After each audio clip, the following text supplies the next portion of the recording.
నమస్తే welcome to meta news.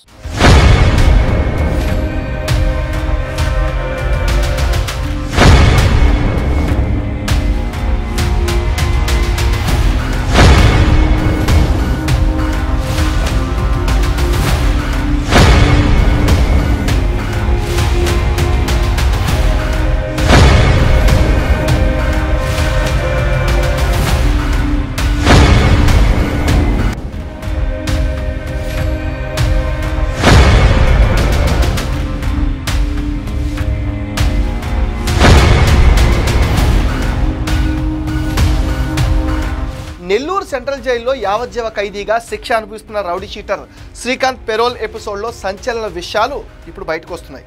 ఒక వ్యక్తి హత్య కేసులో శ్రీకాంత్ నెల్లూరు జిల్లా జైల్లో జీవిత ఖైదు శిక్ష అనుభవిస్తున్నారు। ఈ మధ్య శ్రీకాంత్కు పెరోల్ వచ్చింది। ఇద్దరు ఎస్పీలు వ్యతిరేకించిన పెరోల్ రావడంతో అనుమానాలు కూడా కలుగుతున్నాయి। హత్య కేసులో యావజ్జీవ కారాగార శిక్ష అనుభవిస్తూ జైలు నుంచి పారిపోయిన అతడు 4.5 ఏళ్లకు పైగా బయటే ఉండి నేర సామ్రాజ్యానికి అధిపతిగా మారిపోయాడు। హత్యలు, దాడులు, బెదిరింపులు, గంజాయి స్మగ్లింగ్, సెటిల్మెంట్లు ఇలా అనేక నేరాలు చేశాడు। 4 జిల్లాల పరిధిలోని సుమారు 200 మందితో ఒక గ్యాంగ్ తయారు చేసుకున్నాడు। ప్రస్తుతం జైల్లో ఉంటున్న ఆ నేరగాడు తనుంటున్న కారాగారానికి సూపరింటెండెంట్గా తాను కోరుకున్న అధికారినే నియమించుకోగలిగే స్థాయికి చేరాడు। ఏ కాంట్రాక్ట్ పనికి ఎవరు టెండర్ వేయాలో అతనే నిర్ణయించేవాడు। జైలు ఖైదీగా ఉంటూనే దందాలు నడిపిస్తున్నాడు। ఇందుకు అతడి ప్రియురాలైన నెల్లూరు మహిళ అండగా నిలుస్తున్నాడు। ఆమె గత కొద్ది రోజులుగా వైరల్ అవుతున్న అరుణ। విజయసాయిరెడ్డి, రోజా సహా వైసీపీ కీలక నేతలందరితోనూ ఆమెకు పరిచయాలున్నాయి। వారితో ఆమె దిగిన ఫోటోలు కూడా ఇప్పుడు వైరల్ అవుతున్నాయి। గత వైసీపీ ప్రభుత్వంలో దిశ యాప్ ప్రచారకర్తగా అరుణ తనను తాను ప్రకటించుకుంది।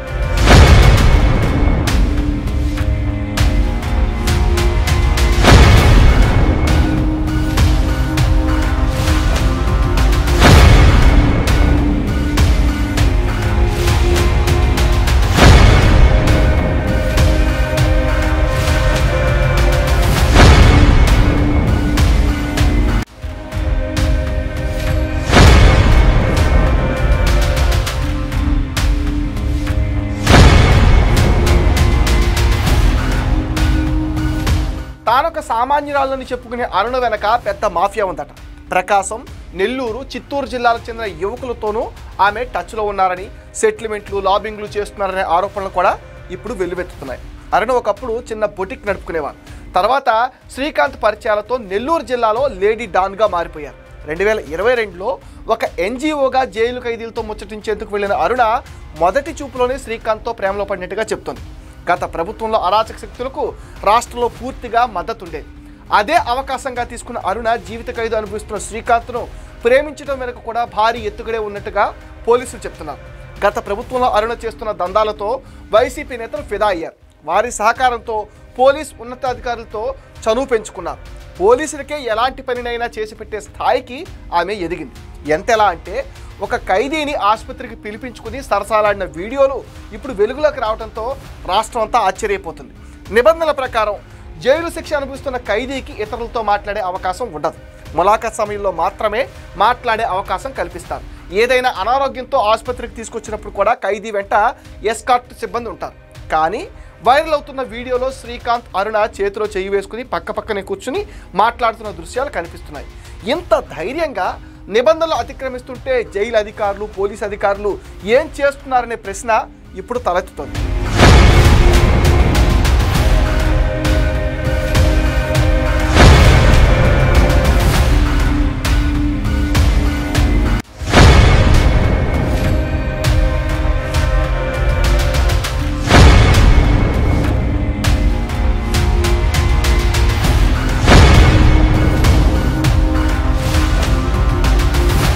నెల్లూరు జిల్లాలో కొందరు ఎమ్మెల్యేలు, రాజకీయ నాయకులు మద్దతున్న శ్రీకాంత్ వందల మంది యువకులతో గ్యాంగ్ ఏర్పాటు చేసుకున్నాడు। దందాల నుంచి హత్యల వరకు ఈ గ్యాంగ్ సభ్యులు వెనకాడబోరని నెల్లూరు, తిరుపతి జిల్లాల ఎస్పీల నివేదికలు చెప్తున్నాయి। పోలీస్ ఇంటెలిజెన్స్ అధికారులు ఆరా తీస్తున్న కొద్దీ అరుణ భాగవతాలు ఒక్కొక్కటిగా బయటకు వస్తున్నాయి। శ్రీకాంత్ జైల్లో ఉంటూనే తన ప్రియురాలతో పాటు సహచరులతో కలిసి బయట సెటిల్మెంట్లు, నేరాలు చేయిస్తున్నాడని తిరుపతి ఎస్పీ తన నివేదికలో పేర్కొన్నారు। నెల్లూరులోని రౌడీ షీటర్లందరూ శ్రీకాంత్ ప్రియురాలి నాయకత్వంలోనే ఉండాలని, ఆమె చెప్పిన పనులే చేయాలని, ఎదురు తిరిగితే ఇబ్బందులేనన్న ఆరోపణలు సైతం వినిపిస్తున్నాయి. నెల్లూరు మహిళ ఎప్పుడు కావాలనుకుంటే అప్పుడు జైల్లో శ్రీకాంత్ను కలుస్తుందని, నరాల సంబంధిత సమస్య పేరిట తరచూ తిరుపతి సిమ్స్కు వెళుతూ అతడు దారిలో సెటిల్మెంట్లు చేసేవాడని ఆరోపణలు కూడా ఉన్నాయి. అయితే శ్రీకాంత్ తన భర్తేనని, ఆయన పెరోల్ కోసం పడరాని పాటలు పడ్డానని అరుణ చెప్తుంది. అంతేకాదు, రెమిషన్ కోసం వైసీపీకి చెందిన అప్పటి మంత్రి కొడుక్కి 11 లక్షల రూపాయలు ఇచ్చారని, ఈ ప్రయత్నంలో కొందరు అధికారులు తనను చిత్రహింసలకు గురి చేశారని అరుణ బాంబు పేల్చింది. 11 లక్షల డబ్బులు ఇచ్చారని అరుణ చెబుతున్న ఆ మాజీ మంత్రి కొడుకు ఎవరనేదే ఇప్పుడు చర్చనీయాంశంగా మారిపోయింది.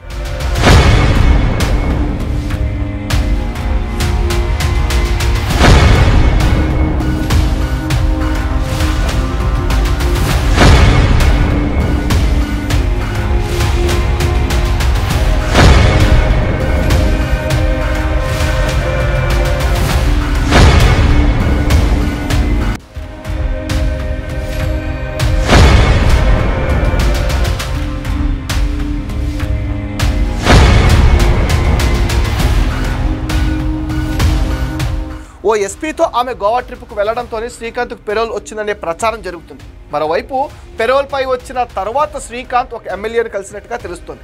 ఈ ఘటనపైన ప్రభుత్వం చాలా సీరియస్ అయింది.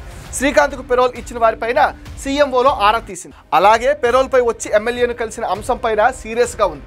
గతంలో శ్రీకాంత్ చేసిన దందాలపైన హోంశాఖను నివేదిక కోరింది. దీంతో అసలు వైసీపీ హయాంలో ఈ అరుణ ఏం చేసింది, ఇప్పుడు మళ్ళీ ఏం చేస్తుందనే విషయంలో అధికారులు పూర్తి స్థాయిలో ఆరా తీస్తున్నారు. శ్రీకాంత్ పేరోల్ ఎపిసోడ్, అరుణకున్న పరిచయాలు, సెటిల్మెంట్ల వ్యవహారాలపై ఇంటెలిజెన్స్, స్పెషల్ బ్రాంచ్ పోలీస్ వర్గాలు కూపీలాగుతున్నాయి. పాత దందాలు, సెటిల్మెంట్లు సహకరించిన అధికారులు ఇలా జాబితా మొత్తం రెడీ చేస్తున్నారు. వైసీపీ హయాంలో 2024 జనవరిలో ఓసారి, కూటమి ప్రభుత్వం వచ్చాక గత ఏడాది ఆగస్టులో ఓసారి పెరోల్ పైన శ్రీకాంత్ బయటకు వచ్చాడు. క్షమాభిక్షకు అర్హుడు కాదని తేల్చిన వ్యక్తికి ప్రజాప్రతినిధులు అండగా నిలవటం చర్చనీయాంశంగా మారింది. మొత్తంగా అనారోగ్యం పేరుతో ఆసుపత్రికి వచ్చి బెదిరింపులకు దిగుతున్న శ్రీకాంత్ వ్యవహారం, అరుణ దందాలు, అతని వెనకున్న బడాబాబులపైన పక్క ఆధారాలు సేకరించే పనిలో ప్రభుత్వం ఉంది. దీంతో ఈ ముఠా వెనకాల ఉన్న వారికి ముచ్చోట్లయితే పడుతున్నాయి. ఇది మెటా న్యూస్ అప్డేట్. ఈ వీడియో పైన మీ విలువైన ఒపీనియన్ని కామెంట్ సెక్షన్లో మెన్షన్ చేయండి. మీరు ఇచ్చే కామెంట్స్తో మరిన్ని ఇంట్రెస్టింగ్ వీడియోస్ మీకు అందిస్తాం. అండ్ మీరేం చేయాలో మీకు తెలుసుగా, ఈ వీడియోస్ని లైక్ చేయండి, షేర్ చేయండి, మెటా న్యూస్ని సపోర్ట్ చేయండి, సబ్స్క్రైబ్ చేయండి.